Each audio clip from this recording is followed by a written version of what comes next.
Hello दोस्तों, आप सभी का स्वागत है मेरे चैनल नम्मा क्लासेस में। तो आज के वीडियो में हम लोग आरआरबी ग्रुप डी और एनटीपीसी के मोस्ट इंपॉर्टेंट क्वेश्चन इस वीडियो में पढ़ेंगे। तो आज का पहला प्रश्न है, एक विक्रेता 1 दर्जन पेंसिल 25 रुपया में खरीदता है, यानी कि उसका क्रय मूल्य कितना है 25 रुपया, और 5 पेंसिल को 12 रुपये की दर से वो क्या कर रहा है, बेच रहा है। तो लाभ तथा हानि प्रतिशत ज्ञात करिए। तो सबसे पहले देखिए कि 1 दर्जन दिया गया है, यानी कि 1 दर्जन में कितना होता है आपका, तो 12 सामान, कुछ भी है, यहाँ पेंसिल है तो हम लोग लिख देते हैं पेंसिल। जब ऐसे प्रश्न दिए हुए रहते हैं तो हम लोग क्या करते हैं कि जो भी आपके सामान दिए गए हैं, ठीक है, जो भी आपके आर्टिकल्स हैं, मोस्ट इंपॉर्टेंट है। देखिए इस ट्रिक से हम लोग कई क्वेश्चन को सॉल्व कर सकते हैं। आर्टिकल से या जो भी सामान है उससे हम लोग क्या कर लेते हैं, तो उसे हम लोग इक्वल कर लेते हैं पहले। तो सबसे पहले देखिए यहाँ क्या दिया गया है, 12 पेंसिल, 1 दर्जन है, यानी कि पेंसिल की संख्या कितनी है, 12 पेंसिल है। अब क्या दूसरा में कितना पेंसिल है, तो दूसरा में देखिए क्या दिया गया है, 5 पेंसिल है। तो इसमें हम लोग क्या लिख देंगे, 5 पेंसिल लिख देते हैं, ठीक है। अब ये दोनों को हम लोग अभी पढ़े कि इसको इक्वल कर देते हैं, तो 12 और 5 का एलसीएम कितना हो जाएगा, 60 हो जाएगा। यहाँ भी हम लोग 60 लिखेंगे, यहाँ भी 60 लिखेंगे। अब इस 12 को 60 बनाने के लिए कितने से मल्टीप्लाई करना पड़ेगा, तो 5 से करना पड़ेगा, 5 से कर देंगे। इस 5 को 60 बनाने के लिए कितना से मल्टीप्लाई करना पड़ेगा, तो 12 से करना पड़ेगा। तो हम लोग यहाँ 12 लिख देंगे, यानी कि पहले में हम लोग 5 से मल्टीप्लाई किए और दूसरे में 12 से किए। अब यहाँ क्वेश्चन में देखिए और क्या दिया गया है, तो क्वेश्चन दिया गया है कि 25 रुपया, इधर हम लोग रुपये को लिख लेते हैं, 25 रुपया ये है, और दूसरे को कितना रुपया में बेचा गया है, 12 रुपया में। अब देखिए क्वेश्चन ये जो हमारा आया वो क्या हो जाएगा, तो ये है हमारा विक्रय मूल्य, ठीक है, ये हमारा क्या है, विक्रय मूल्य। अब क्वेश्चन में देखिए पहला में ये 5 था तो उसको हम लोग कितने से, 12 था तो कितने से मल्टीप्लाई किए हैं, 5 से। तो इधर भी हम लोग क्या कर देंगे, 5 से मल्टीप्लाई कर देंगे। और इसमें 5 पेंसिल था तो कितने से मल्टीप्लाई किए हैं, 12 से। तो इधर भी हम लोग क्या कर देंगे, 12 से मल्टीप्लाई कर देंगे। अब ये सारे के सारे इक्वल हो गए। अब ये देखिए हमारा कितना आया, 125 रुपया, ठीक है, 125 रुपया, और ये 12 गुने 12 करेंगे तो क्या आ जाएगा, 144 रुपया। तो 125 रुपया ये है जो आया हमारा, वो क्या हो गया, क्रय मूल्य, ठीक है, ये हो गया हमारा क्रय मूल्य, और ये हो गया विक्रय मूल्य। 125 रुपया में ये क्या किया था, खरीदा था, खरीदने का देखिए दिया हुआ है, और कितना है, 12 रुपये के दर से बेचता है। तो 12 रुपये के दर से ये बेचता है तो इसका विक्रय मूल्य हो गया। बस इसको हम लोग इक्वल किए, इक्वल करके और क्रय मूल्य विक्रय मूल्य निकाल लिए। तो ये 25 रुपया था, 25 रुपया देखिए ये क्या है, खरीदने का है, यानी कि ये क्रय मूल्य हो जाएगा। और 12 रुपये के दर से बेच रहा है, यानी कि ये वाला क्या हो गया, विक्रय मूल्य हो गया। अब हम लोग देख रहे हैं कि क्रय मूल्य हमारा कितना आया, तो क्रय मूल्य आ गया 125 रुपया, ठीक है। क्रय मूल्य जिसे हम लोग कोस्ट प्राइस भी बोलते हैं, क्रय मूल्य आ गया 125 रुपया, और विक्रय मूल्य कितना आ गया, तो विक्रय मूल्य आ गया 144 रुपया, यानी कि खरीदा वो 125 में, बेच रहा है 140 में। तो उसे क्या हो रहा है, लाभ हो रहा है। लाभ कितने का हो रहा है, तो 144 माइनस 125 कर देंगे, यानी कि 19 रुपया का लाभ हो रहा है। अब हमसे परसेंट लाभ पूछ रहा है, तो उसका फॉर्मूला क्या होता है, लाभ गुने 100 बटा में क्रय मूल्य। क्रय मूल्य कितना है, 125। अब ये 25 से इसे डायरेक्ट काटते हैं, 5 बार में कट जाएगा, और ये 4 बार में कट जाएगा। कितना हो गया, 19 गुने 4 यानी कि 76 अपॉन 5। 5 से कितने बार में कटेगा, एक बार में, फिर ये 5 बार में कट जाएगा, यानी कि 15.2% का इसे क्या हो रहा है, तो लाभ हो रहा है। ये इसका राइट आंसर हो जाएगा।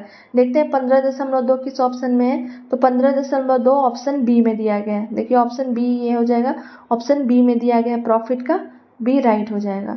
चलिए नेक्स्ट क्वेश्चन देखते हैं। नेक्स्ट में है 9.8 into 9.8 minus 5.8 into 5.8 upon 2 into 7.8 का मान ज्ञात कीजिए। अब देखिए इसमें अगर हम लोग मान लेते हैं कि 9.8, ठीक है, 9.8 इक्वल टू हम लोग क्या मान लेते हैं, ए मान लेते हैं, ठीक है, और 5.8 को हम लोग बी मान लेते हैं। जिससे कोई भी डिफरेंस नहीं आएगा, बस हम लोग मान लिए। तो ऊपर में देखिए ये किस फॉर्मूले पे आ जाएगा, तो ए स्क्वायर माइनस बी का होल स्क्वायर, बी का स्क्वायर पे आ जाएगा, ठीक है, ए स्क्वायर माइनस बी स्क्वायर पे। और हम जानते हैं कि ए स्क्वायर माइनस बी स्क्वायर का फॉर्मूला क्या होता है, तो ए प्लस बी, ठीक है, ए plus B A minus B, इसका फॉर्मूला होता है किसका, ए स्क्वायर माइनस बी स्क्वायर को। तो देखिए और नीचे में आपका देखिए 2 इंटू 7.8 है, तो 2 इंटू 7.8 को जब हम सॉल्व करेंगे तो कितना आ जाएगा, इसको मल्टीप्लाई करने पे 15.6 आ जाएगा, ठीक है, कितना आ जाएगा, 15.6। अब एक बार हम लोग प्लस करेंगे, ये फॉर्मूला पे आ गया, किस फॉर्मूला पे, तो a plus B A minus B के। तो जब एक बार हम लोग जोड़ेंगे तो क्या करेंगे 9.8 कर देंगे प्लस क्या करेंगे 5.8 कर देंगे, ठीक है। और दूसरी बार में हमें माइनस करना है a माइनस बी, यानी कि 9.8 माइनस क्या हो जाएगा 5.8, और नीचे में हमारा क्या आया था 2 इंटू 7.8 किए थे तो 15.6 आ गया। अब देखिए ये दोनों को भी अगर हम लोग जोड़ेंगे 9.8 और 5.8 को तो क्या आ जाएगा 15.6 आ जाएगा। इंटू है, इंटू कर देंगे, 9.8 में से हम लोग 5.8 को माइनस करेंगे तो कितना बचेगा 4, और नीचे भी क्या है 15.6 था हमारा। अब ये 15.6 और ये एक बार में कट जाएगा, 1 गुने 4 करेंगे कितना आएगा 4, तो 4 इसका राइट आंसर हो जाएगा। 4 देखते हैं ऑप्शन सी में दिया गया, ऑप्शन सी राइट हो जाएगा। नेक्स्ट क्वेश्चन बढ़ने से पहले प्लीज़ आप लोग वीडियो को कंटिन्यू देखें, और अगर मेरा वीडियो पसंद आता है तो लाइक शेयर एंड सब्सक्राइब ज़रूर करें ताकि आने वाले वीडियो का नोटिफिकेशन आपके नंबर पर आ सके। और अगर आप आरआरबी एनटीपीसी और ग्रुप डी की तैयारी कर रहे हैं, मेरे चैनल पर नए हैं तो सारे वीडियो को देखें, क्योंकि इस चैनल पर जितने भी प्रीवियस ईयर बेस्ट क्वेश्चन है उसका प्रैक्टिस कराया जा रहा है। चलिए नेक्स्ट क्वेश्चन देखते हैं। यदि 31 यानी 31 इंटू 23 इक्वल टू क्या है 713, तो 310 गुने 0.023 का मान बताना है आपको। तो देखिए अकॉर्डिंग टू क्वेश्चन हम लोग देखते हैं मान किसका निकालना है, तो 310, ठीक है, 310 गुने 0.023। अब इसका अगर हम लोग पॉइंट को हटाते हैं दशमलव को तो 1 हो जाएगा, उसके बाद कितनी संख्या है 1 2 3, यानी कि कितना जीरो हो जाएगा 1 2 3। अब 1 0 और 1 0 ये क्या हो जाएगा कैंसिल हो गया, क्या बचा 31 गुने 23, ठीक है, ये क्या आ गया हमारा 31 गुने 23 आ गया, अपॉन क्या है 100, तो 100 लिख देंगे। अब इसका वैल्यू देखिए हमारा यहाँ दिया गया है 713, ठीक है, इसके बराबर में क्या है 713, तो 713 लिख देंगे, अपॉन क्या हो जाएगा 100। अब 2 0 है यानी कि 2 अंक के बाद क्या हो जाएगा दशमलव हो जाएगा, तो 7.13 इसका राइट आंसर हो जाएगा। देखते हैं 7.13 ऑप्शन सी में है, सी इसका राइट आंसर हो जाएगा। नेक्स्ट क्वेश्चन चलिए देखते हैं। x इक्वल टू क्या है 6 दिया गया है और 2y इक्वल टू 7 है, तो अकॉर्डिंग टू क्वेश्चन चलिए हम लोग सॉल्व करते हैं इसको।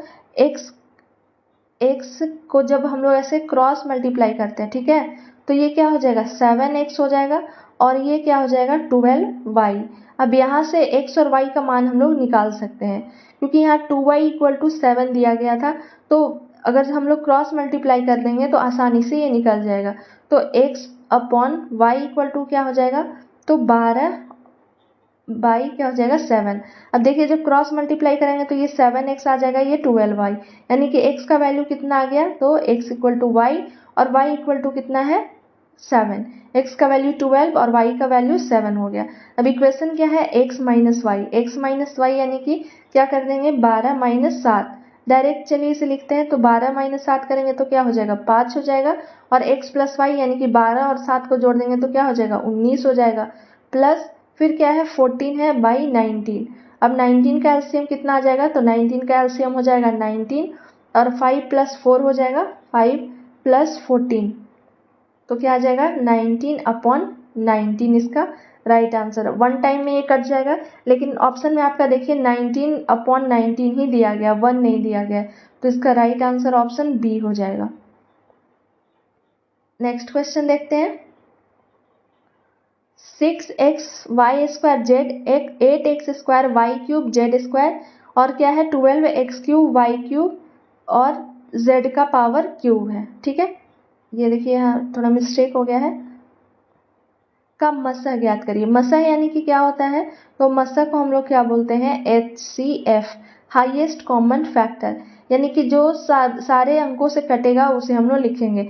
तो सबसे पहले हम लोग अंकों की बात करते हैं, जो x y z ये सब दिए गए हैं उससे छोड़ते हैं, अंक की बात करते हैं। तो 2 से अगर हम लोग देखते हैं तो 6 भी, 8 भी और 12 ये तीनों के तीनों कट जाएंगे।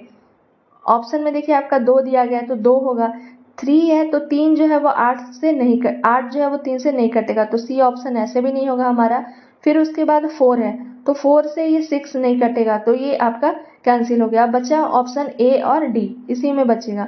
तो 2 पहले हम लोग कॉमन ले लिए, उसके बाद है x देखिए इसमें क्यूब है, इसमें स्क्वायर है, इसमें सिंगल है, तो सब में कॉमन कौन है x है, तो हम लोग क्या लिख देंगे x, ठीक है। उसके बाद नंबर आता है y का। देखिए यहाँ वाई स्क्वायर है, यहाँ वाई क्यूब है और यहाँ भी वाई क्यूब है, तो वाई स्क्वायर कॉमन है, वाई स्क्वायर कॉमन, क्योंकि एक में 3 है और इसमें भी 3 है, पर इसमें 3 नहीं है। 2 इसमें भी है इंक्लूड और 2 इसमें भी है पावर में, तो 2 हम लोग कॉमन ले लेंगे। फिर है z। z देखिए z यहाँ है z स्क्वायर z क्यूब, तो ये z इसमें भी है, इसमें भी कॉमन है, तो 2xy स्क्वायर z इसका राइट आंसर हो जाएगा। अब देखते हैं किस ऑप्शन में है, ऑप्शन डी में दिया गया, तो डी इसका राइट आंसर हो जाएगा। तो ये आपके कुछ इंपॉर्टेंट मैथ्स के क्वेश्चन थे। आई होप आपको ये वीडियो पसंद आया होगा। Thank you for watching my video.